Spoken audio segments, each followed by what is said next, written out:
It takes the right kind of monsters to merge into the nightmare of American history. I learned to become a vicious thing that knows how to find the throat. And everybody knows Mississippi, goddamn.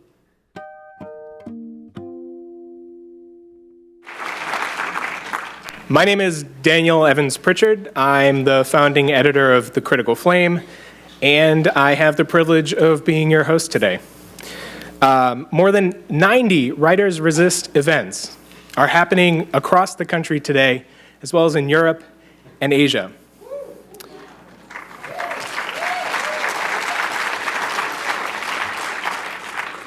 And they say poetry is dead.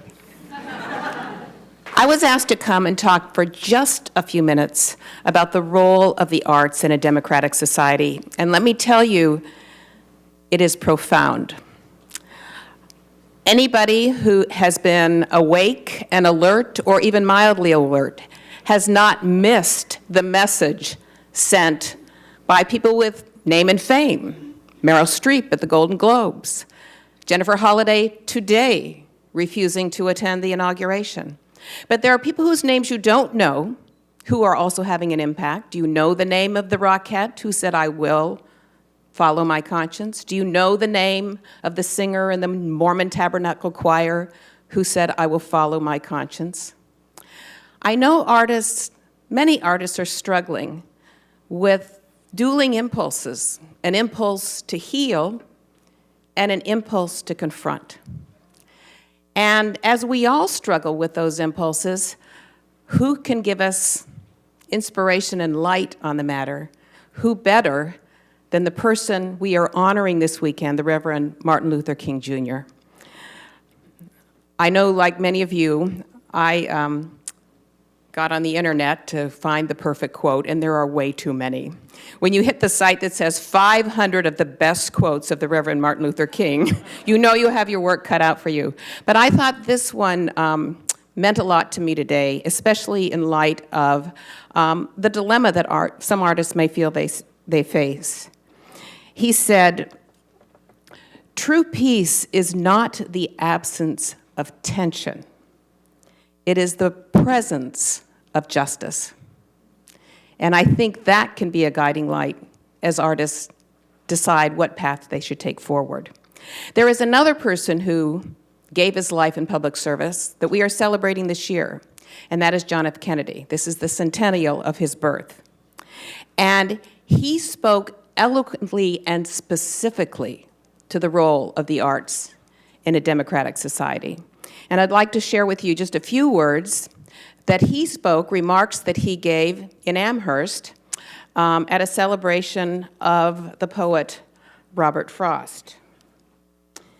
He said, "If sometimes our great artists have been the most critical of our society, it is because their sensitivity and their concern for justice, which must motivate all true artists, makes them aware when our nation falls short of its highest potential.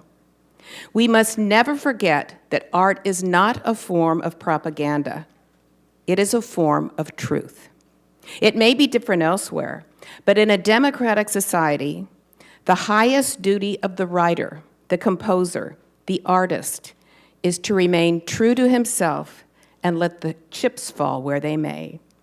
In serving his vision of the truth, the artist best serves his nation.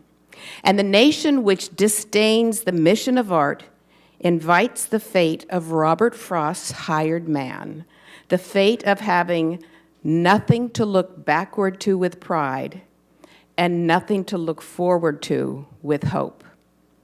President Kennedy believed in the power of the arts, and he believed that power was embedded in the honesty of the artist. Art can exist in a totalitarian society, but there's an enabling relationship between the artist and a democracy. I leave you with these words from President Kennedy.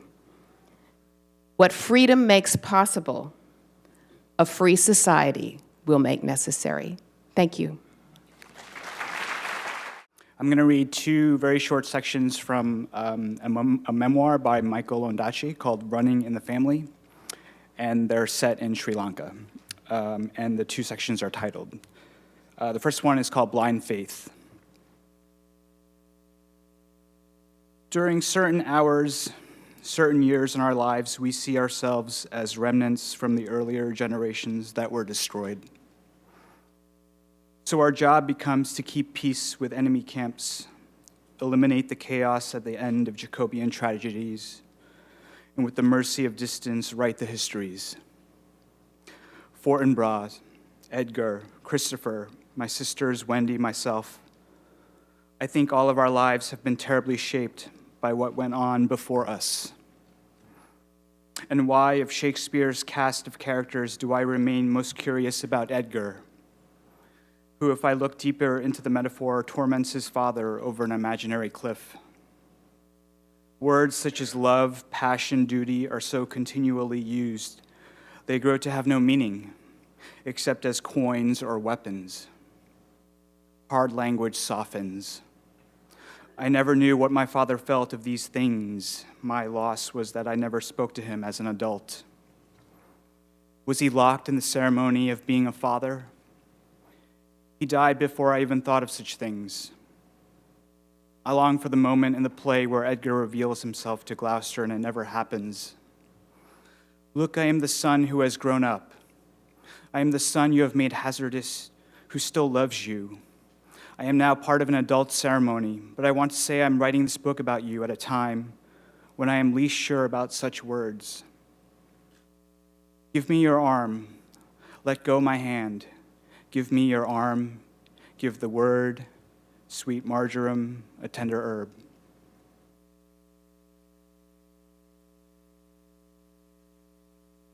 Last morning. Half an hour before light, I am woken by the sound of rain. Rain on wall, coconut, and petal.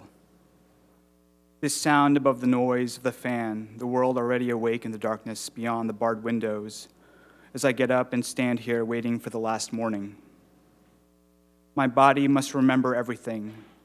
This brief insect bite, smell of wet fruit, the slow snail light, rain, and underneath the hint of colors, a sound of furious wet birds, whose range of mimicry includes what one imagines to be large beasts, trains, burning electricity, dark trees, the mildewed garden wall, the slow air pinned down by rain. Above me, the fan's continual dazzling of its hand. When I turn on the light, the bulb on the long 3-foot cord will sway to the electrical breeze, making my shadow move back and forth on the wall. But I do not turn on the light yet. I want this emptiness of a dark room where I listen and wait. There's nothing in this view that could not be 100 years old, that might not have been here when I left Ceylon at the age of 11. My mother looks out of her Colombo window thinking of divorce. My father wakes after 3 days of alcohol, his body hardly able to move from the stiffness in muscles he cannot remember exerting.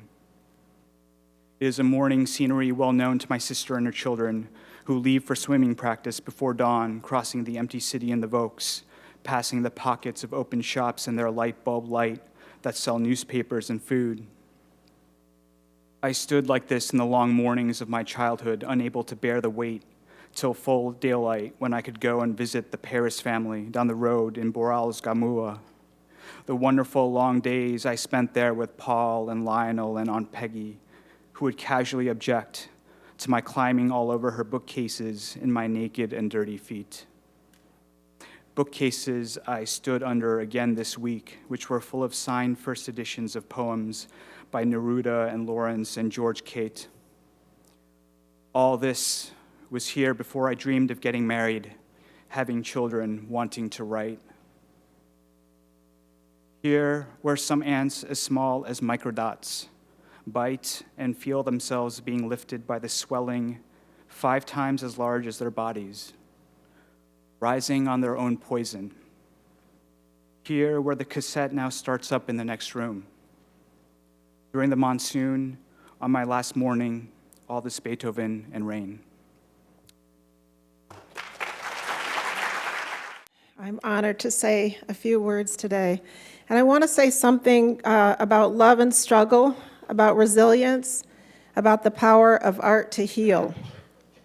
These 2 months since Trump's election have felt like the darkest of times, and I really haven't been able to muster much optimism as I try to integrate the realities of this country's white supremacy, misogyny, nativism, resurgent hatred, blindness about class and about its own true interests, blindness about our destruction of the planet. But friends and colleagues, along with my ancestors, reminded me of how my people have seen darker times than these and have somehow had the will to keep going, to reach high, to make a way out of no way, as we say. So I want to share some wisdom from 3 writers because literature has seen me through every difficult moment in my life. The first words are from one of my favorite writers, James Baldwin, whom I cherish, as do so many of you, for the transcendent beauty of his writing and the humanity of his vision. Sadly, love does not always win out over hate, but it is worth the struggle. But what do we mean when we talk about love anyway? Baldwin stripped from love the sentimentality with which it is so often approached. He reminded us in his fiction and his essays that love is a matter of commitment, grueling self-interrogation, discomfort, hard and ongoing work. And that's what we have to do now: choose life, choose love, choose the hard work. In The Fire Next Time, he wrote, "Love takes off the masks that we fear we cannot live without and know we cannot live within."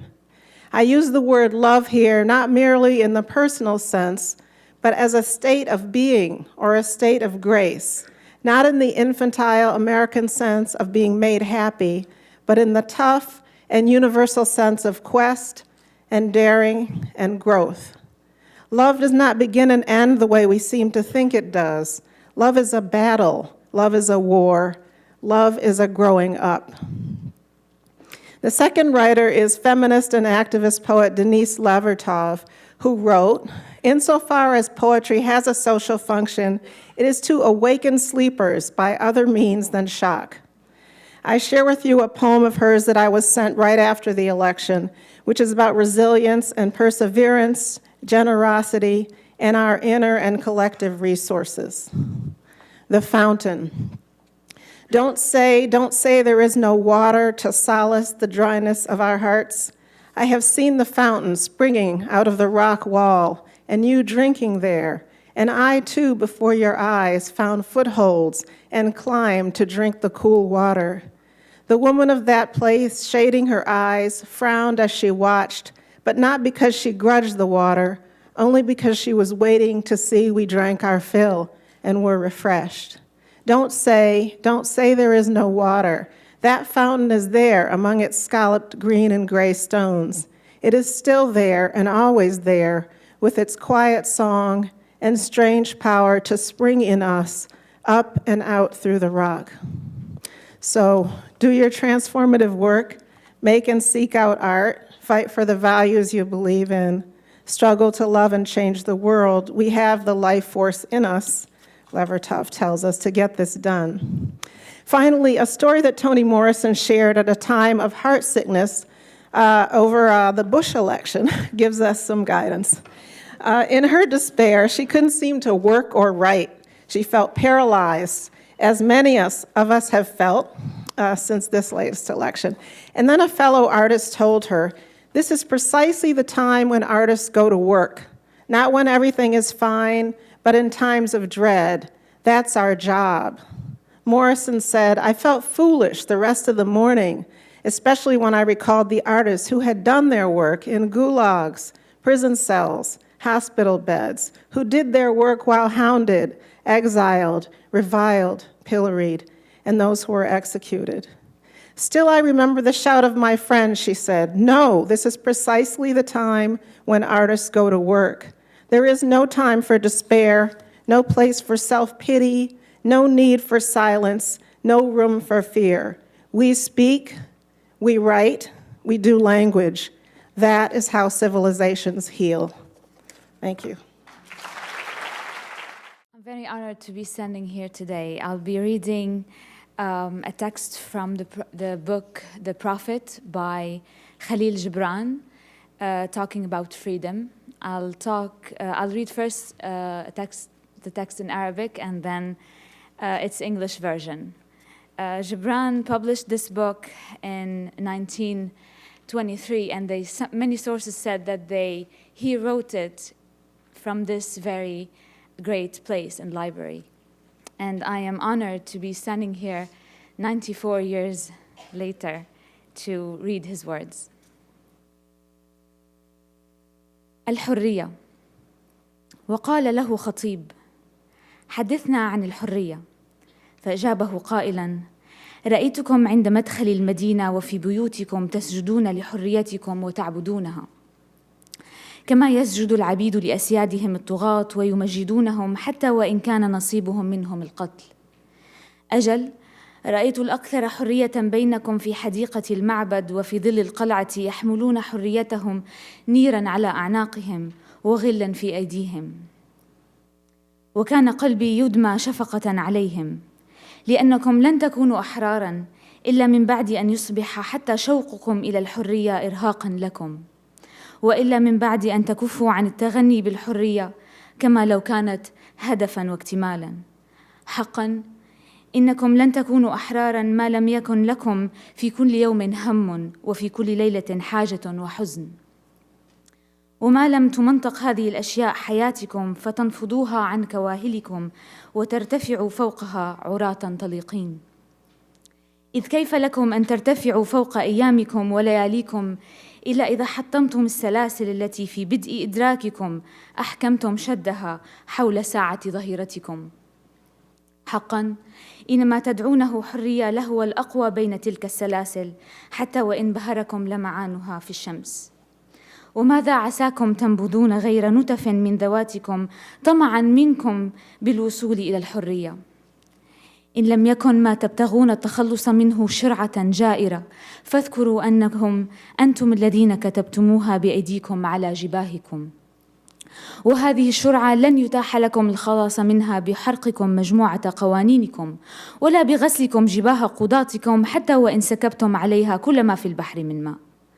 وإن يكن مبتغاكم أن تنزلوا طاغية عن عرشه، فاعملوا أولاً على تحطيم ذلك العرش الذي أقمتموه له في قلوبكم. إذ كيف لطاغية أن يحكم شعباً حراً وأبياً ما لم يكن في حربه في حرية ذلك الشعب شيء من الاستبداد وفي إبائه شيء من الذل؟ أو يكن ما تبتغون طرحه عنكم هماً من الهموم، فاذكروا أن ذلك الهم لم يفرض عليكم فرضاً، بل أنتم الذين اخترتموه لذواتكم. أو يكن ما تسعون إلى الخلاص منه خوفاً من المخاوف، فلا تنسوا أن مقر ذلك الخوف في قلوبكم وليس في يد الشبح الذي تخافون. حقاً إن ما ترغبون فيه أو تخشونه، وما تهوونه أو تمقتونه، وما تسعون إليه أو تتهربون منه، إن كل هذه مقيمة فيكم، تتعانق نصف العناق لا كلها، وتتحرك في كيانكم أزواجاً متلاصقة كما يتحرك النور والظل، حتى إذا تلاشى الظل عاد النور الذي ابتلعه فأصبح ظلاً لنور آخر. وهكذا حريتكم، فهي إذ تنعتق من قيودها تعود فتغدو قيداً لحرية أكبر.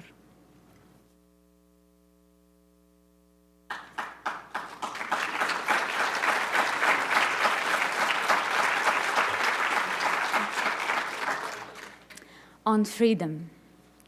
At the city gate and by your fireside, I have seen you prostrate yourself and worship your own freedom. Even as slaves humble themselves before a tyrant and praise him, though he slays them. I, in the grove of the temple and in the shadow of the citadel, I have seen the freest among you wear their freedom as a yoke and a handcuff. And my heart bled within me. For you can only be free when even the desire of freedom, of seeking freedom, becomes a harness to you, and when you cease to speak of freedom as a goal and a fulfillment. You shall be free indeed when your days are not without a care, nor your nights without a want or a grief, but rather when these things griddle your life and yet you rise above them, naked and unbound. And how shall you rise beyond your days and nights unless you break the chains which you at the dawn of your understanding have fastened around your noon hour? In truth, that which you call freedom is the strongest of these chains, though its links glitter in the sun and dazzle your eyes.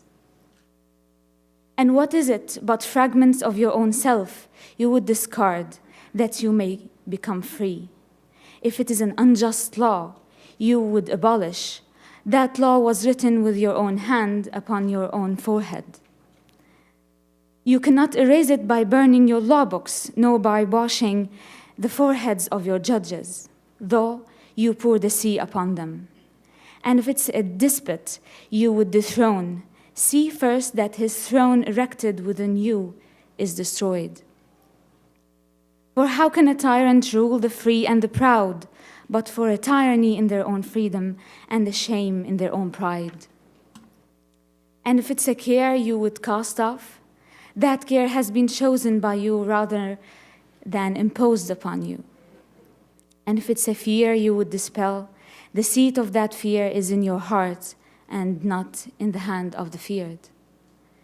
Verily, all things move within your being in constant half embrace, the desired and the dreaded, the repugnant and the cherished, the pursued and that which you would escape. These things move within you as lights and shadows in pairs that cling. And when the shadow fades and is no more, the light that lingers become a shadow to another light. And thus your freedom, when it loses its fetters, becomes itself the fetter of greater freedom. I want to preface my reading, which is from Sebastian Haffner's 1939 memoir, Defying Hitler, with a short excerpt from Adam Gopnik's recent essay in The New Yorker, The Music Donald Trump Can't Hear. This is Gopnik. The experience of Germany in 1934 and of that unspeakable ascent to power is one that we ought to put aside as too enormous, too different, too blasphemous to even mention in our own crisis. But it is possible to be of the view that we ought always to keep that specter in front of our eyes, not because our political opponents are, quote, like Nazis, unquote, but exactly because we too readily forget how easily the very worst can happen, and by what quick complicity we accede to the unacceptable, more often from our exhausted longing for decent normalcy and normal decency than from ideological conversion. There's no point in studying history if we do not take some lesson from it.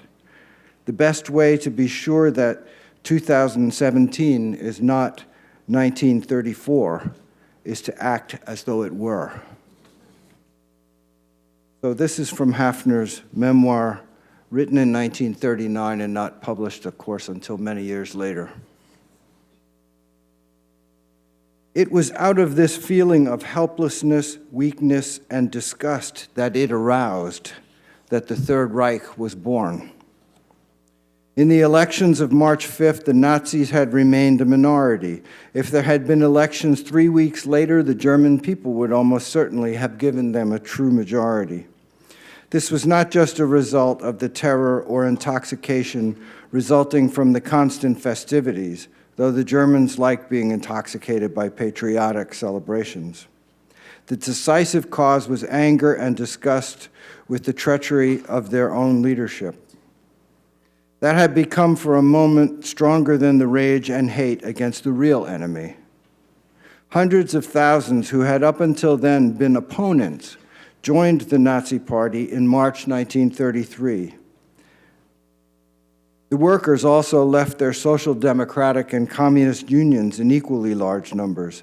They did it for many reasons, often for a whole tangled web of them. But however hard one looks, one will not find a single, solid, positive, durable reason among them, not one that can pass muster. In each individual case, the process of becoming a Nazi showed the unmistakable symptoms of nervous collapse. The simplest, and if you looked deeper, nearly always the most basic reason was fear. Join the thugs to avoid being beaten up. Less clear was a kind of exhilaration, the intoxication of unity, the magnetism of the masses. Many also felt a need for revenge against those who they felt had abandoned them. Then there was a peculiarly German line of thought. I don't think this is peculiarly German.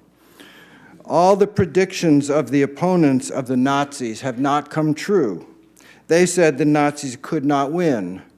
Now they have won. Therefore, the opponents were wrong. Therefore, the Nazis must be right. There was also, particularly among intellectuals, the belief that they could change the face of the Nazi Party by becoming a member, even shift its direction. Then, of course, many just jumped on the bandwagon, wanting to be part of a perceived success.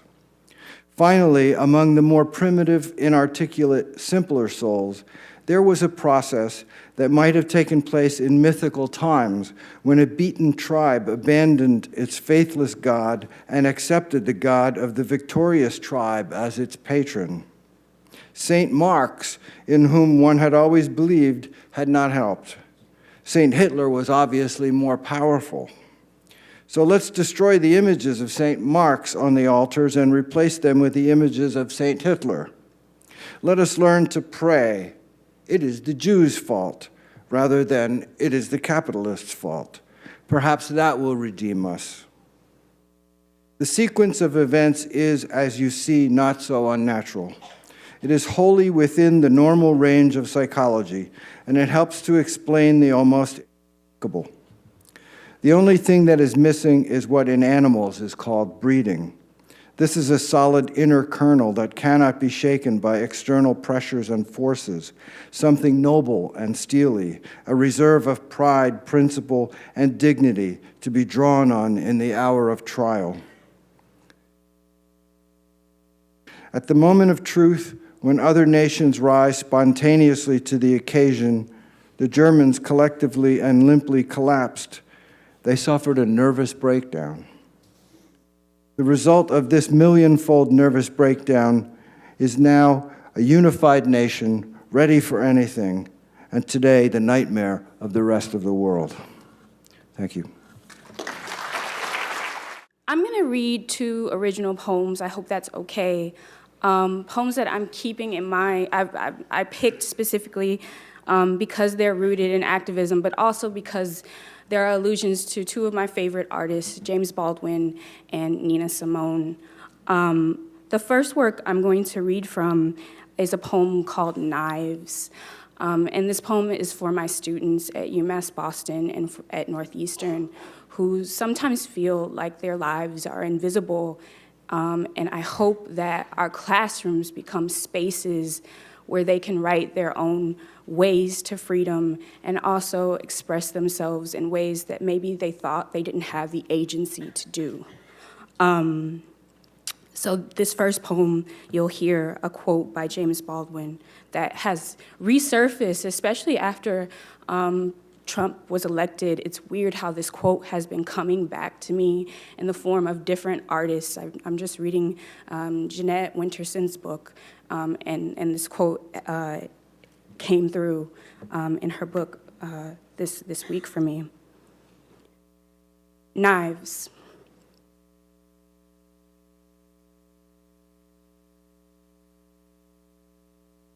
There was something about watching a boy on the train platform pull a switchblade on a smaller version of himself that made me wonder what the lesson was.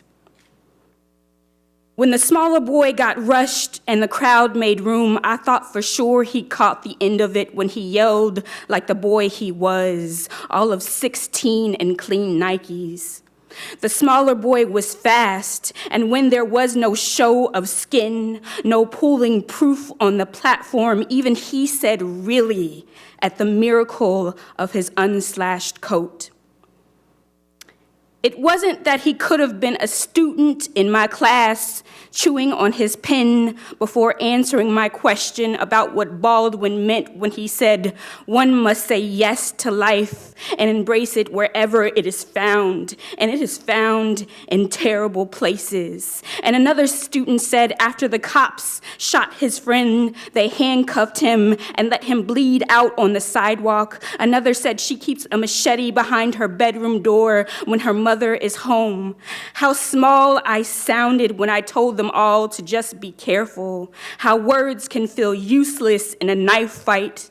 How weak I looked screaming stop with my back against the wall while an older man pushed the bigger one back at the smaller boy saying stop dancing and do it.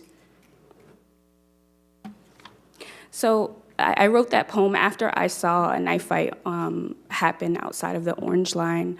And what struck me the most was that I didn't know how to intervene. I didn't know how to stop this from happening. And I think we can all feel that sense of that helplessness in just everyday life. This last poem I'm reading is a poem for Nina Simone. And you're gonna hear little found moments from Mississippi, goddamn. Nina Simone at Olympia. I left a country that blew up churches with children in them.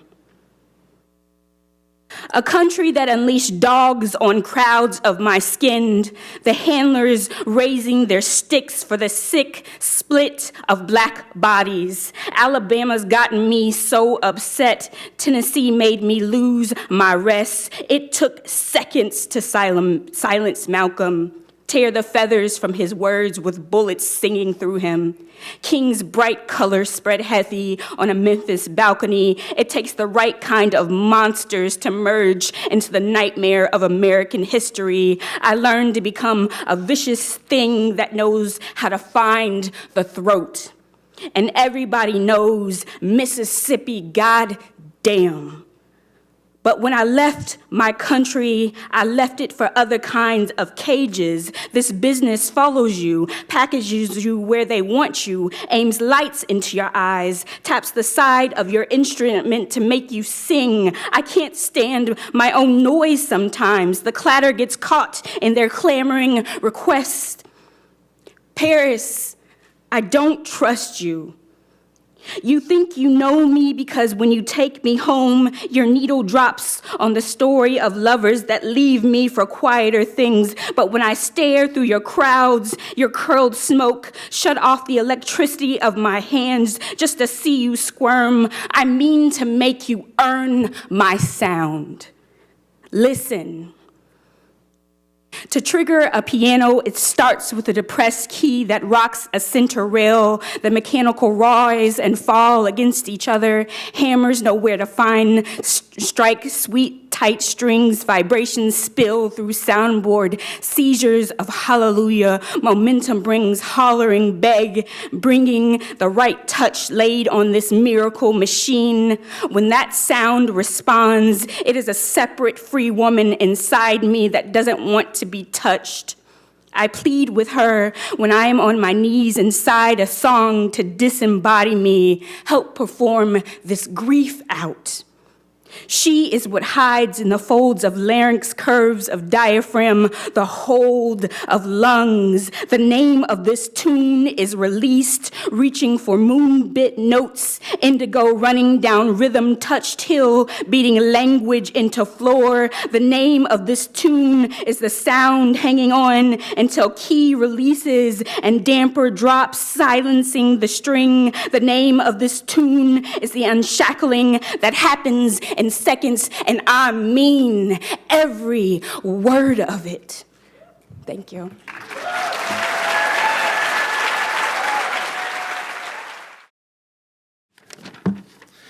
I'm going to read the work of Ashraf Fayyad, an artist and poet who's been jailed in Saudi Arabia for the last 3 years on the charge of apostasy, or the renunciation of Islam.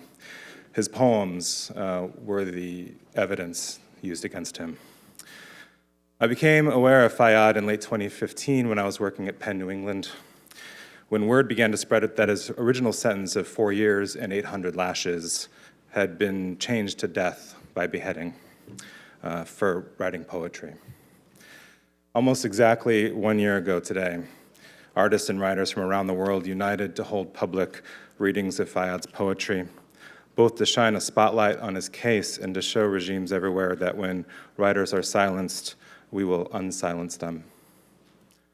And that goes for the incoming regime as well.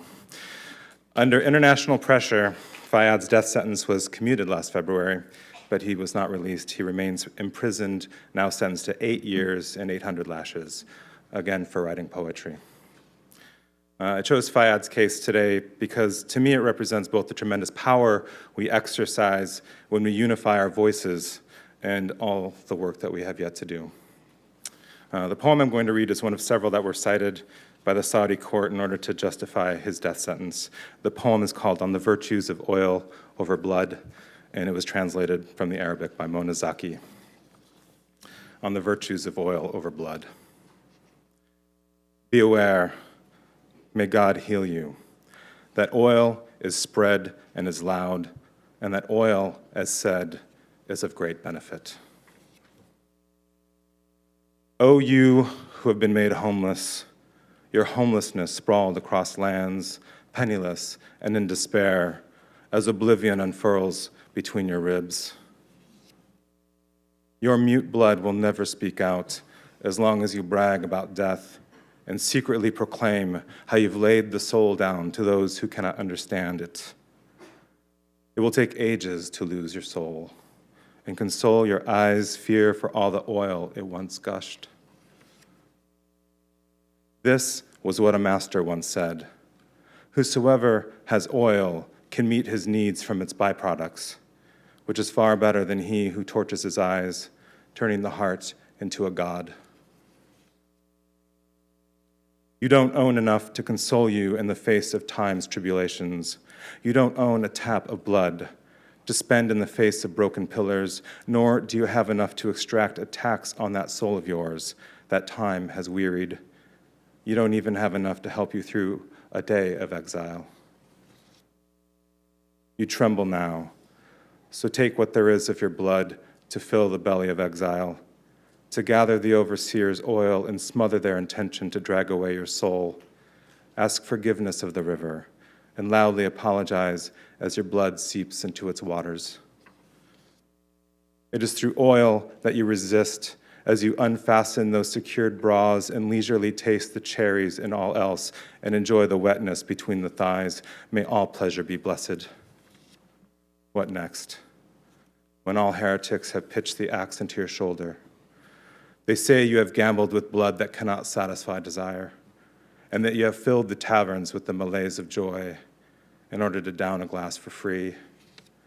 For free, aborted words, a used tobacco pouch in a box where your mother once trapped your scream, so that the river can spit you out onto the shore of fear, a kind you've never known.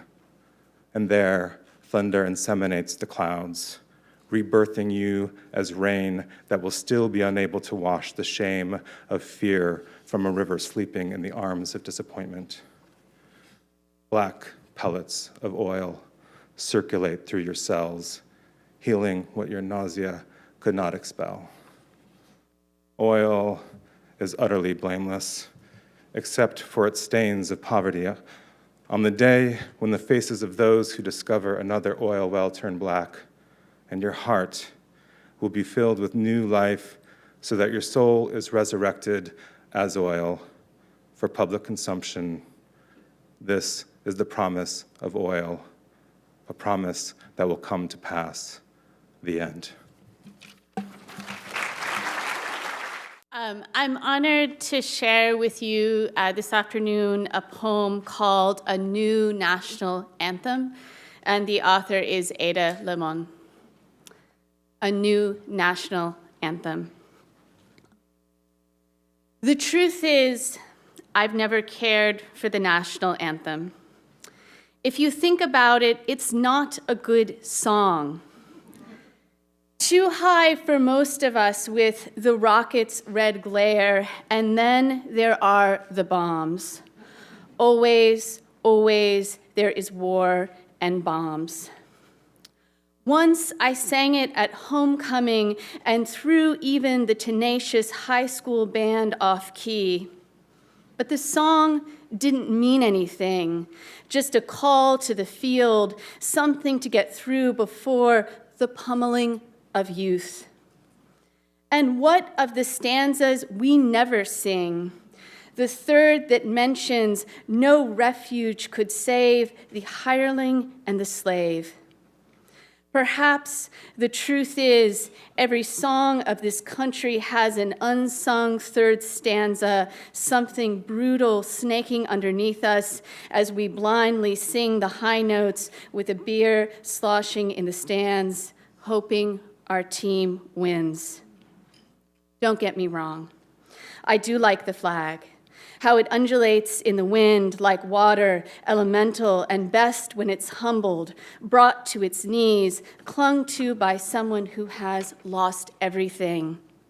When it's not a weapon, when it flickers, when it folds up so perfectly you can keep it until it's needed, until you can love it again, until the song in your mouth feels like sustenance. A song where the notes are sung by even the ageless woods, the short grass plains, the Red River Gorge, the fistful of land left unpoisoned, the song that's our birthright, that's sung in silence when it's too hard to go on, that sounds like someone's rough fingers weaving into another's, that sounds like a match being lit in an endless cave. The song that says, my bones are your bones, and your bones are my bones, and isn't that enough? Thank you. I am really thrilled to be here. I had the honor of being the writer-in-residence at the Boston Public Library last year. And I'm really here because of my parents, who are immigrants from Guatemala, came in 1970. And have really made a life for me and my son. So this is a poem by Lawson Fusao Inada, who was actually born in Fresno, California in 1938 and was a third-generation Japanese American. It's kind of interesting that my son will be a third-generation Guatemalan American, but this poem, I think, embodies a lot of what is happening currently and has always been happening, essentially. But I also want to mention that, I find it a real privilege to be a writer and a responsibility to use my words to help shape stories and provide counter-narratives to so much of what is out there, right? And one of the ways that I do that is by teaching and writing, and I'm really thrilled to see so many of you here today and let you know that, like Daniel said, that this is just the beginning. And if you are so interested, on next Thursday, part of this counter-inaugural event called Together We Rise, and it will be at the Strand in Dorchester, in the heart of the community, and I have a feeling a certain someone will also be with me. But there's tons of info online, and I'm really excited to be part of that work. So this poem is called Everything. When the river rose that year, we were beside it and ourselves with fear. Not that it would do anything to us, mind you. Our hopes were much too high for that. But there was also that remote, unacknowledged possibility that we had thrown one stone too many, by the handful, and that by some force of nature, as they called it, it might rain and rain for days. As it had been, with nothing to hold it and the structure back, and with everything to blame, including children, on into late summer and all the years ahead, when it would be ours to bear, to do much more with than remember and let it go at that. Some mud, some driftwood, some space of sky as a reminder before getting on with the world again. No. The balance was ours to share, and responsibility for rivers had as much to do with anything as rain on the roof and sweet fish for supper, as forests and trembling and berries at sunrise. Thus, it was then that we kept our watch, that we kept our wits about us and all the respect we could muster, sitting in silence, sleeping in shifts, and when the fire died, everyone was there to keep it alive. Somehow, though, in the middle of the night, despite our vigils, our dreams, our admonitions, our structure, our people, and all our belongings broke free with a shudder and went drifting away, past the landing, the swing, the anchored cages, down through the haunted rapids, never to be found. When we awoke that morning, the sun was back. The river had receded under our measuring stick, and everything had been astonishingly replaced, including people and pets, the structure intact, but in the solitude of all our faces as we ate, the knowledge was there of what we all had done and that everything would never be the same. Thank you. Hi, my name is Michelle Garcia. I'm 18. I'm here with Mass Lead.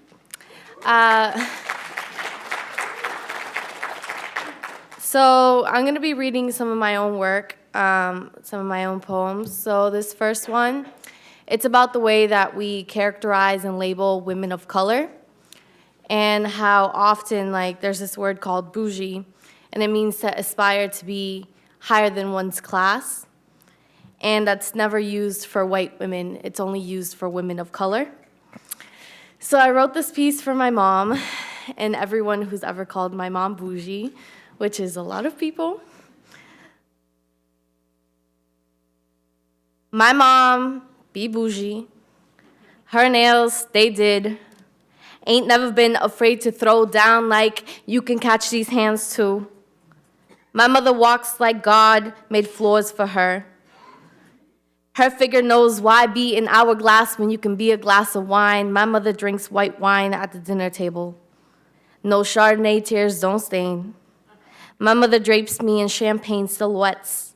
We don't throw clothes away in this house. We pass down our hand-me-downs. My mother's tongue has picked from guava trees. Always dresses in its Sunday's best. Always trying to act all articulate.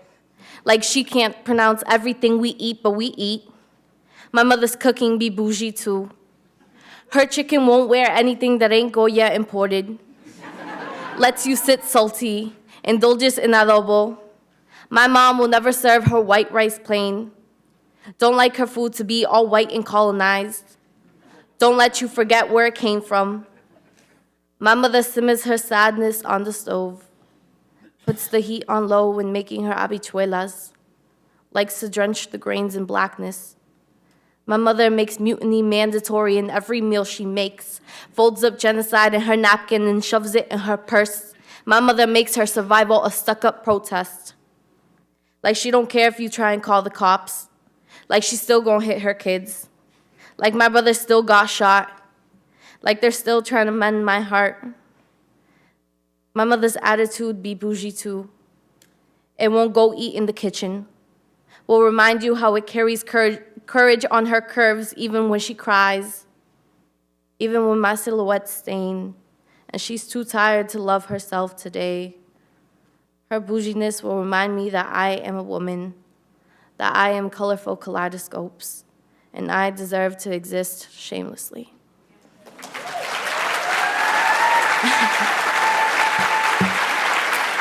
Thank you.